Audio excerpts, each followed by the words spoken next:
आप सभी को जय मसीह की। आज का वचन है भजन संहिता की पुस्तक चैप्टर 22 का वचन 24। क्योंकि उसने दुखी को तुच्छ नहीं जाना और न उससे घृणा करता है और न उससे अपना मुख छिपाता, पर जब उसने उसकी दुहाई दी तब उसकी सुन ली। आमीन। भजन संहिता दाऊद के द्वारा लिखी गई। पूरी भजन संहिता में उसकी इतने सुंदर सुंदर भजन है कि यदि हम उन्हें पढ़ें तो हमें ऐसा लगता है कि हम खुद ही बाइबल में उनकी परमेश्वर की उन वचनों के द्वारा हम स्तुति कर रहे हैं, वंदना कर रहे हैं, उसकी महिमा कर रहे हैं। क्योंकि जब दाऊद ने पाप किया था, दाऊद ने बत्शेबा के साथ पाप किया था, व्यभिचार किया था, और जब उसे उसका दंड भुगतने का समय आया, तब जब वो छुपता फिरता था, अपनी ही मृत्यु के डर से छुपता फिरता था, इधर से उधर छिपता फिरता था, तब उसने ये वचन लिखे। तब वो परमेश्वर के इतने करीब गया जितना वो शायद कभी न गया होगा। यहोवा परमेश्वर के इतने करीब गया जितना वो पहले कभी न गया होगा। वो एक ऐसा दास था, चुना हुआ दास था, जिस पर तेल उंडेल कर उसे चुना गया था। तभी तो उस अपने भजनों में कहता है कि मेरा कटोरा उमड़ रहा है, सर पे जो तूने मेरे तेल मला है। उसके सर पे तेल उंडेल कर उसे चुना गया था। वो ऐसा दास हुआ है कि भजन संहिता इतनी सुंदर लिखी है उसने कि अपने दिल का सारा हाल उसने खोल कर रख दिया।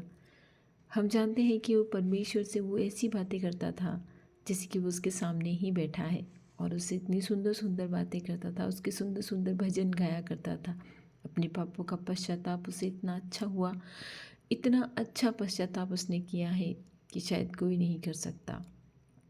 अपने भजनों के द्वारा उसने परमेश्वर की दिन रात दुहाई दी, दिन रात उसकी महिमा की, और किसी तरह की कपट की बात न की, बल्कि अपने हृदय को उंडेल के रख दिया। क्या हम कभी दाऊद बन सकते हैं? हम कभी नहीं बन सकते, लेकिन हम उसके मार्गों पर ज़रूर चल सकते हैं। जिस तरह उसने परमेश्वर से प्रेम किया, हम भी उसकी तरह उससे परमेश्वर से उसे प्रेम कर सकते हैं। कि जब दाऊद का एहसास हुआ कि वे यीशु मसीहा यहोवा, उसने दुखी को तुच्छ नहीं जाना और न उससे घृणा करता है। हमारा यहोवा खुदा दुखी को कभी भी तुच्छ नहीं जानता है और न ही उससे कभी घृणा करता है, कभी उससे नफरत नहीं करता है, मगर शर्त ये है कि वो परमेश्वर यहोवा ही से प्रेम करे। और पहली आज्ञा भी तो यही है कि तुम मुझे छोड़कर किसी और को परमेश्वर करके ना जानना। जब मूसा को सिनै पर्वत पर यहोवा ने 10 आज्ञाएं दी थी, तो सबसे बड़ी और मुख्य आज्ञा यही है कि मैं ही तेरा परमेश्वर हूँ, तू मुझे छोड़कर किसी और को परमेश्वर करके ना जानना। इसीलिए तो दाऊद कहता है कि वो दुखी को तुच्छ नहीं जानता और ना उसे घृणा करता है और ना उसे अपना मुख छिपाता है, पर उसने उसकी दुहाई दी तब उसने उसकी सुन ली। मगर ज़रूरत ये है कि हम उसकी दुहाई दें, हम उसे पुकारें। जब हम उसे पुकारेंगे तो वो हमारी प्रार्थनाओं को अवश्य सुनेगा। हम चाहते कि हम हमारा मुंह न खोलें, हम अपनी ज़ुबान से उसका नाम ना लें, और हम दूसरों की ही प्रार्थनाएं सुन सुनकर उसकी स्तुति करते रहें। ऐसा नहीं होता है। ईश्वर ने आपको भी मुंह दिया है। जब हम हज़ारों बातें अपने मुंह से कर सकते हैं, तो उस परमेश्वर का नाम भी इस मुंह से ले सकते हैं, उसे हर बात के लिए धन्यवाद दे सकते हैं। यदि हम दुखी हैं तो अपना दुख उसे बताएं, यदि हम रोगी हैं तो उसे अपना रोग बताएं, यदि हम परेशान हैं तो उसे परेशानी बताएं, यदि हम बेरोज़गार हैं तो हमारी बेरोज़गारी बताएं, यदि हम किसी और समस्या में हैं तो हमारी समस्याओं को उसके सामने खोल के रखेंगे तो हमारा ज़रूर निदान करेगा। क्योंकि कहते हैं कि जब तक बच्चा रोता नहीं है तो माँ भी उसे दूध नहीं देती है। ये सही बात है। परमेश्वर के सामने गिड़गिड़ाना और उसके सामने उसकी स्तुति करना, उसकी वंदना करना, उसकी महिमा करना, इससे हम तुच्छ नहीं होते, इससे हम छोटे नहीं होते, बल्कि हम उसकी महिमा के उद्धार के मार्ग में आगे बढ़ते रहते हैं। हम उसके मार्ग पे चलते रहते हैं और उस अनंत जीवन की खोज में, उस अनंत जीवन की अगुवाई में हम आगे चलते रहते हैं, क्योंकि वही तो हमारी अगुवाई करता है और हम दूसरों की अगुवाई करने पाते हैं उसके सुसमाचारों से, उसके वचनों से। यदि हम समझ कर दूसरों को समझाते हैं तो हम उसकी अगुवाई में, उसके मार्ग में आगे रहते हैं। उसी ने तो कहा है कि मैं तुम्हें पूँछ नहीं, तुम्हें सिर बनाऊंगा। आमीन। इस विश्वास के साथ कि वो हमें पूंछ नहीं सिर बनाएगा। हमें आगे बढ़ना है, उसके वचनों पे चलना है, हमेशा उसकी दुहाई देनी है, हमेशा उसकी महिमा करनी है, हमेशा उसको धन्यवाद देना है, क्योंकि वही तो है जो हमें हर खुशी देता है। अगर हम परमेश्वर के हाथों से सुख लेते हैं तो क्या हमें दुख ना लेना चाहिए? वो हमें दुख अवश्य देगा, हमें परखने के लिए, हमें परीक्षा से बाहर निकालने के लिए वो हमें ज़रूर दुख देगा।